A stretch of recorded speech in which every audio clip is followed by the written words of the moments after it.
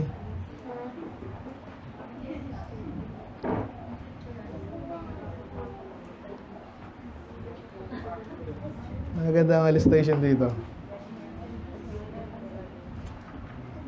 Pero alam nyo na yung Strawman argument. May isang imaginary Strawman, parang scarecrow lang yan. Pero pag sa logic, yan, a weak or imaginary opposition such as an argument or set up only to be easily confuted. Ito sinabi mo eh. Hindi yan ang sinabi ko ha. Pero ito yung sinabi mo, isisabi mo, tapos mabanatan niya yan. Sandali, siguraduhin mo na yan ang sinabi ko. Yan ba sinabi ko? Yan bang posisyon ko? O kung hindi, wag mo, tago mo yan. Kung hindi naman yung posisyon ko eh. I-describe mo muna yung posisyon ko kung naiintindihan mo talaga. I-state mo, ano mo pagkakaunawa mo sa sinabi ko. Yun, sabihin mo muna. Pag hindi mo masabi, hindi mo na unawaan. Alala yung preaching natin sa misrepresentation, ganun din yun eh. Ito sinabi mo eh, sabi mo, walang repentance sa Bible, sabi nila, di ba? Hindi yun ang sinabi ko, sabi ko, mali yung definition ng repentance ng marami katulad ni Billy Graham na repent of your sin to be saved. Yun ang sinabi ko. Pero hindi, basta sabi mo, pero sabi niya, walang repentance, walang repentance. Imaginary opposition. Silang nagsabi nun. Ganon din yung ginagawa nito. Parang tinitira daw natin yung si Jesus. Hindi namin tinitira si Jesus. Tinitira namin idolatry nga. Eh, hindi nga siya idol. Idol nga eh. Hindi mo dapat sambahin si Jesus ng pinaparada. Okay, paulit-ulit na ako para makuha lang nung baka may hindi na ako eh. Sa mga naliligaw ng landas na nangingit-ngit sa galit, parang nangaasar na to, no? Again, Strawman eh, ganyan ka eh, galit ka. Talaga, sa idolatry, galit ng Diyos eh. Dito tayo magano. Inaano naman to, ano naman tawag dito sa logical fallacy na to? Personal, ad hominem, no? Eh, pikon ka na. Huwag ka kayo pikon. Pinag-iinitan mo naman yung bulto ko eh. Huwag ka pikon dito. Pikunin ka naman eh. So, tinitira ka na personal. Again, imaginary. Hindi ko sinabing pikunin ako. Gusto kong pag-usapan eh. So, malinaw sa Bible, mali ito. Hindi ako pikon lang. Banal na imahe. Ayun na, paulit-ulit, di ba? Kasi, baka sakaling makapanloko, magising sa katotohanan, magbalik loob sa Catholic Church. Yan ang mga main ano nila eh. Kaya sila original.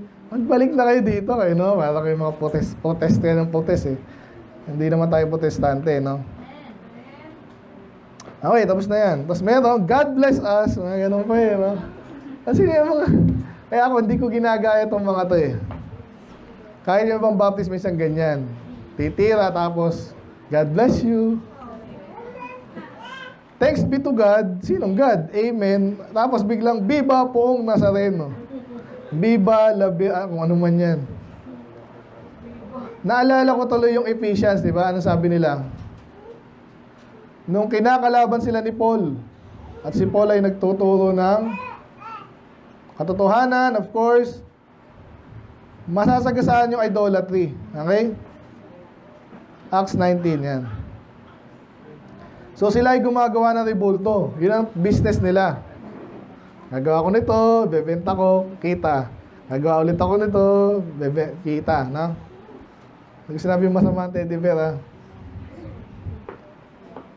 So ito, silver shrines for Diana yung kanilang Diyos-Diyosan. At sabi diyan, brought no small gain. So kumikita sila. Kaya sabi dito, nagreklamo sila sa preaching ni Paul. Kasi malinaw, ang mga totoong preacher, walang pakialam kung sino masagasaan. Mas magandang ma-warning na yung mga tao. Hindi, magagalit sa'yo yan eh. Alam mo, magbibenta. Diba? Nagbibenta yun ng huwag mong banatan. Eh. Paano hindi? Eh. Kaya sabi dito, yung kanilang Diyos-Diyosan ay madidespise. Kaya pansinin nyo nangyari dito, nung sila'y nag-away na, sabi dyan, great is Diana of the Ephesians. Para mga bata na, hindi, ganyan. Ito, bida namin. Hindi, ito, bida namin. San Miguel, Añejo. Ano ba nag-aaway ngayon? Duterte, Marcos, gano'n mo yun. Parang pag nilakas nila yung boses nila, kala nila, panalo, di ba? Kaya tayo hindi tayo ganun. Reason, Bible, pangunawa, walang pikunan. Kahit pag pinipikon ka, set aside mo lang, hindi ako maipikon kasi alam mo tama ako eh. So kaya siguraduhin mo tama ka muna, no? Yun ang naalala ko dito, no? Itong mga to para mga bata. Sige na, so balik tayo sa verse natin. Tingnan natin kung sino yung sinungaling.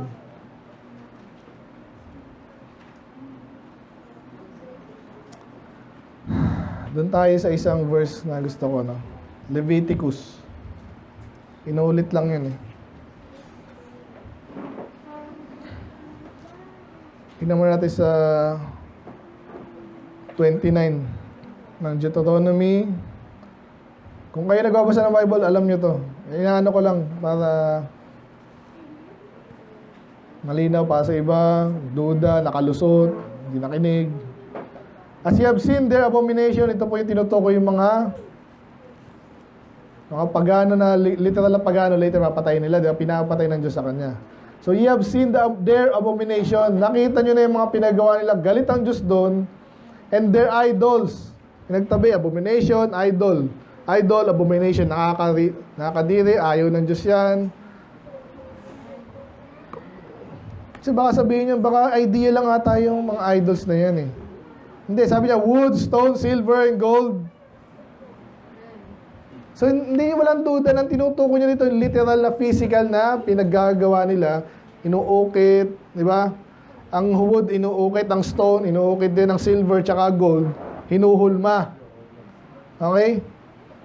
So, hindi sila na, dito, yung mga abomination dati, yung mga Diyos-Diyosan, yung pride yun. Yung mga ganyan explanation ng iba eh. Hindi talaga yung mga ganito. Lalo na to. Then, last tayo sa Leviticus.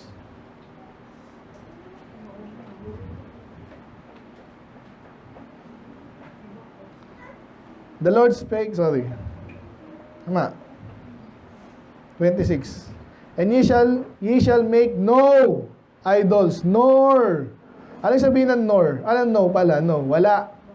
Wag or wala, hindi. Dito, no. Wala. Huwag kang gagawa. Walang idol. Malinaw? Yan ang malinaw. Eh baka naman pwede yung mga graven, nor graven image. So malapit na po yung idol sa graven image. Pero para lang malinaw. Wala talaga eh. Neither. Ano yung neither? Hindi rin. Negative. Naglilista siya sa mga bagay na itong mga to, wag. Neither rear up you a standing image. Kasi yan yung mga characteristic ng mga idol nga. Itatayo dyan, isa-set up, asambahin. Diba? Wag din. Yung stone, pwede ba yung stone? Neither shall thou set up any image of stone in your land. To bow down. At yung pinaka-keyword yun eh, to. Kaya nilagay yun doon, sinet up yun doon para yun, I am the Lord. So, kung kilala mo yung totoong Diyos, malayo sa iyo na depensahan mo yan, susuportahan mo yan. Galit nga yung Diyos doon eh. Malayong kabaliktaran ng definition ng Diyos, characteristics ng Diyos yung image. Ang Diyos, buhay, ang idol, patay.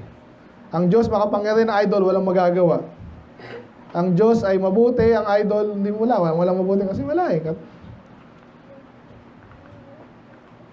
So, last point na gusto kong mano dito, bakit dinedepensahan nila? Yan.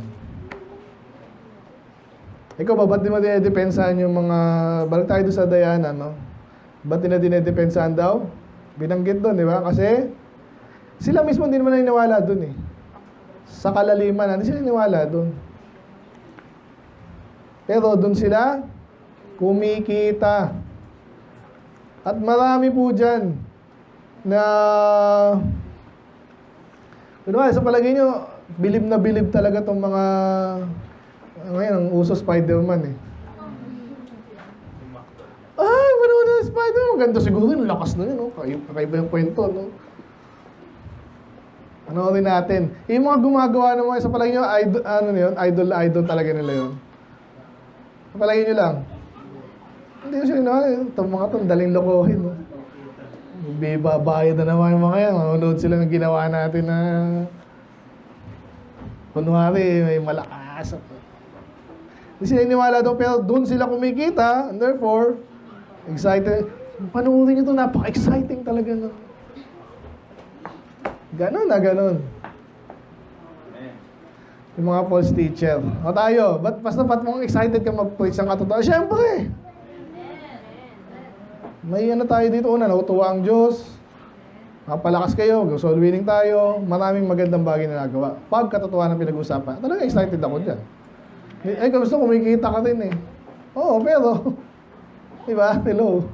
Hindi yung tipong, commercial, Alam niyo siguro yung pagkakaiba ng kumita ka ng dahil may nagtiwala sa'yo, di ba? Maganda yung ginawa mo, o ito pa, ituloy mo pa, di ba? Suportahan kita. Iba yung kinomercial mo.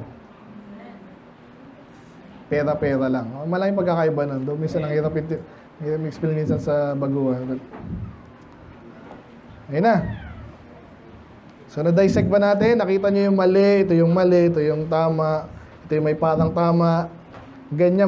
Actually, applicable to sa maraming, pag false teaching ang pinag-aralan natin. May mga nagkakapareho, gano'n lang, kasinungalingan, may konting katotohanan, tapos may assumption na ito yung, ganito yan eh. Di ba? Yung Mormon, di ba wala nang panahon nila, wala nang tunay na Kristiyano eh. Buglang nagpakita si Moroni. Diba? Ganun yun, kaya na-restore. Mga restorationist, lahat yung kulto yan eh. Kasi sabi sa Bible, di mawawala ang Diyos, sabi nila nawala. Okay, yun na. Sana, hindi kayo nahuli, kaya nga paulit-ulit tayo. Minsan ganito tayo, amen? Hindi ako sumigaw kasi hindi na kailangan. Studies lang. Hoy, yeah. Let's pray. Lord, maraming salamat sa iyong mga salita. Pray, Panginoon, tulungan niyo po kami, Lord. Gawin din namin assignment namin. Makita namin naman niya pag discuss. Sakali, Panginoon, na may pagkakataon na kami naman po yung kailangan na depensahan yung katotohanan. Pag may nakita kami dumedepensa sa kamalian, ma-recognize namin yung kung saan yung pumapasok yung deception, Panginoon. I pray na maging malakas kami, Lord. Magtiwala sa inyo. Malaman namin exactly yung katotohanan. Tulungan niyo po kami. Lalo dahil ang aming ministry ay pag-aakay ng kaluluwa.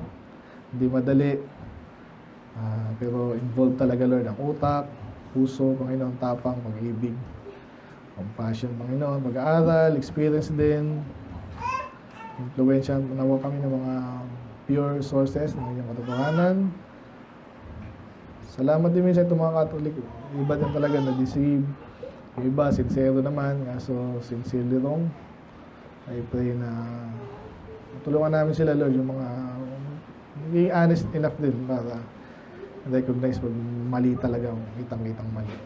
So, I pray, Panginoon, panalangin namin ay hindi ko alam kayong makakaalam kung mawala idolatry dito sa mga Hudyo na wala yan.